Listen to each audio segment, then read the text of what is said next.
Mon Seigneur et mon Dieu, je crois fermement que tu es ici, que tu me vois, que tu m'entends. Je t'adore avec profonde révérence. Je te demande le pardon de mes fautes et la grâce de faire, avec profit, ces 10 minutes de prière. Marie, ma Mère Immaculée, Saint Joseph et mon ange gardien, intercédez pour moi. À la fin de l'évangile de Saint Jean, tu trouves une anecdote qui est arrivée juste après un petit déjeuner sur la plage avec Jésus, après sa résurrection. Jésus va prendre Pierre à part pour parler avec lui. Il va poser 3 fois presque la même question. M'aimes-tu ?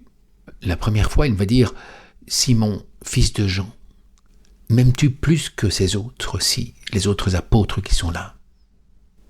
Et Pierre, conscient de son reniement, va être plus réaliste que ce qu'il avait dit justement au Seigneur. « Seigneur, même si tous les autres m'abandonnent, moi je serai là avec toi et je mourrai pour toi. » Et puis le lendemain, il a renié le Seigneur 3 fois.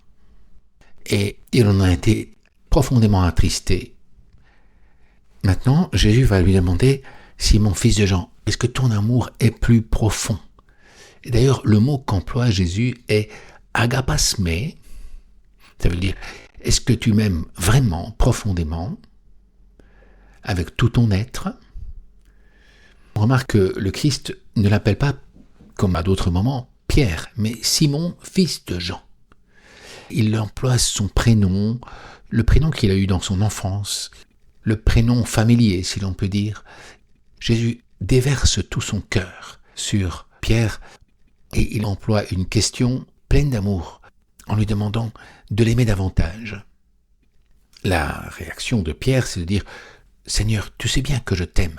Seigneur, je t'aime bien. » Le verbe « philéo », « je t'aime » que Pierre emploie ici, n'est pas le même que « agapas », qui engage tout l'être, dans lequel toute la volonté est prise. Tandis que « philéo », c'est plutôt un amour qui est plus basé sur le sentiment, sur l'amitié, sur le fait de trouver agréable l'autre personne. Pierre, après la mauvaise expérience qu'il a eue, n'est plus prêt à garantir qu'il aurait un amour inconditionnel envers Jésus. Maintenant, il répond de façon plus prudente. Mais Jésus lui répond « paie mes agneaux ». Paie mes agneaux, c'est-à-dire mes jeunes, mes petits. Jésus confie donc à Pierre la mission de s'occuper, de nourrir spirituellement les nouveaux chrétiens, les débutants dans la foi en Jésus, bien entendu. Mais pour cela, il exige de Pierre, mais aussi de toi et de moi, dans le fond, un amour profond de Jésus, de ses agneaux, de chacun de ses agneaux. Une deuxième fois, Jésus va poser la question, « Simon, fils de Jean, m'aimes-tu » Et Pierre va lui répondre la même chose, « Tu sais que je t'aime » Il emploie les mêmes mots. Tu pourrais croire que c'est une répétition de la question précédente. Mais Jésus ne répond plus exactement de la même façon. Il ne dit plus simplement « paie mes agneaux », mais on pourrait dire « paie mon petit cheptel ». Parce que le mot qu'il emploie ici n'est plus simplement l'agneau, le petit de la brebis, mais c'est « les petits de mon troupeau ». En fait, on voit comme une nuance supplémentaire. Il s'agit plus simplement de faire croître, de s'occuper, de nourrir spirituellement chaque nouveau chrétien, mais également de s'occuper du groupe et de l'interaction dans ce groupe de chrétiens, comme les agneaux qui jouent ensemble, sous le regard des brebis et du berger. C'est-à-dire de faire un groupe, de les éduquer, de les faire croître ensemble. Leur amitié, leur interaction, leur charité, leur union entre eux et au Christ. C'est comme si Jésus disait à Pierre en particulier, mais aussi à chacun d'entre nous, toi et moi, pour paître les petits de mon troupeau, eh bien, tu dois apprendre à m'aimer. Aimer le Christ, c'est le suivre. Aimer le Christ, c'est donner sa vie pour lui, comme lui a donné sa vie pour nous. Comme le pape Léon XIV nous l'a encore dit récemment, nous devons marcher tous ensemble vers le Christ, avec le Christ, parce que nous sommes tous responsables de l'Église. Le verbe « aimer » employé par Jésus signifie un amour inconditionnelle, totale, dans laquelle on se donne, comme lui s'est donné à nous.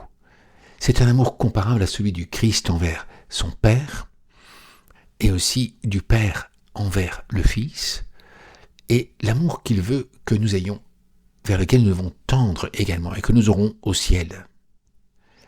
Mais déjà sur cette terre, nous pouvons aimer de cet amour, même si nous avons des faiblesses et des résistances, comme on le voit chez Pierre et chez les autres apôtres. Et c'est ce que tu vas voir dans la suite de la conversation entre Jésus et Pierre, justement. Parce que là, Jésus va s'abaisser au niveau de Simon-Pierre. Une troisième fois, Jésus va poser une question à Simon, mais sans employer le terme agapas. M'aimes-tu fortement? Il emploie maintenant le même terme que Pierre, avec l'expression philéisme. M'aimes-tu bien? En s'abaissant un petit peu à son niveau d'amour, si je puis dire. Amour d'amitié, mais qui est prêt à changer de vie, qui reste ouvert à Dieu, à l'action de l'Esprit Saint en son cœur. Alors, avec cette troisième question de Jésus, Pierre va être un peu attristé parce qu'il voit l'insistance de Jésus pour lui demander cela, et peut-être il va se rendre compte que cela correspond aux 3 reniements que lui a eus envers Jésus.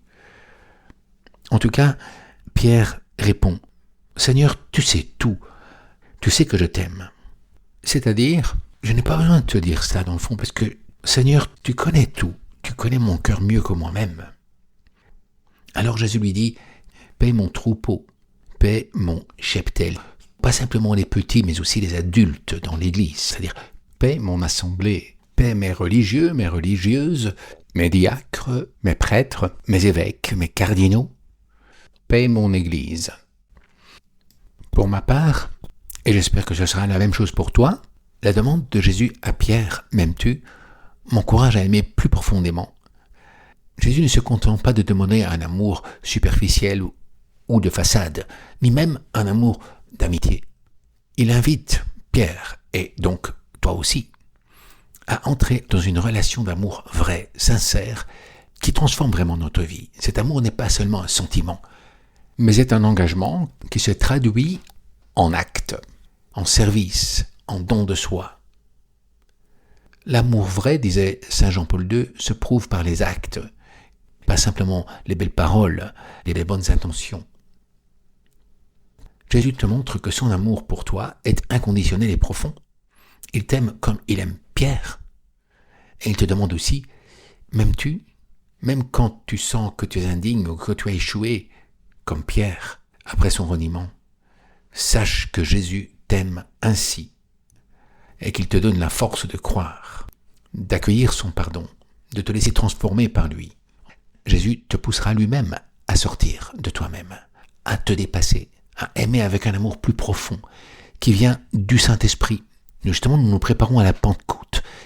Le Saint-Esprit nous met dans notre cœur un cœur semblable à celui de Jésus, c'est-à-dire un cœur capable d'aimer de cet amour inconditionnel, de cet amour agapé. À savoir aimer même les gens qui sont difficiles à aimer, comme tes ennemis par exemple, à la manière de Jésus, gratuitement, sans rien attendre en retour, avec plein de bienveillance envers les autres. L'amour de bienveillance, l'amour d'amitié, et puis un amour de miséricorde, de pardon. Et comme à Pierre, Jésus te confie une mission. Aimer, c'est servir, c'est se donner, et donc il te demande de prendre soin des autres, de t'engager concrètement pour le bien de ceux qui t'entourent, de les soutenir, de les relever, de les encourager, de leur montrer un exemple, comme Jésus a fait, et comme il demande à Pierre de le faire. Maintenant, c'est ton tour. Son amour devient alors un modèle, et ça fera tache d'huile. Ne te contente pas d'un amour qui ne vole pas très haut, de basse-cour, de poulet, mais cherche à avoir un cœur qui s'élève haut dans les cieux et qui fait briller l'amour de Dieu. Alors tu seras un autre Christ qui passe, en demandant spécialement aujourd'hui, en ce premier vendredi du mois, dédié au Sacré-Cœur de Jésus, de nous donner un cœur comme le sien. Il te pose les mêmes questions qu'il a posées à Pierre. M'aimes-tu ? Jésus ne veut pas un super-héros. Il veut un cœur amoureux, ouvert à Dieu et aux autres. Ose lui répondre. Lance-toi comme Pierre, avec ton cœur, par des gestes simples de bonté, de pardon, de partage autour de toi, même si tu te sens fragile. L'Esprit Saint multipliera notre amour et se servira de notre amour aussi pour pouvoir transformer les personnes et le monde. Marie, ta mère, est comme une bergère qui s'occupe aussi du troupeau. A su aimer Jésus et la Trinité mieux que n'importe qui. Demande-lui son aide. Je te remercie, mon Dieu, des bonnes résolutions, des actes d'amour et des inspirations que tu m'as communiquées dans ces 10 minutes de prière. Je te demande ton aide pour les mettre en pratique. Marie, ma mère immaculée, Saint Joseph et mon ange gardien, intercédez pour moi.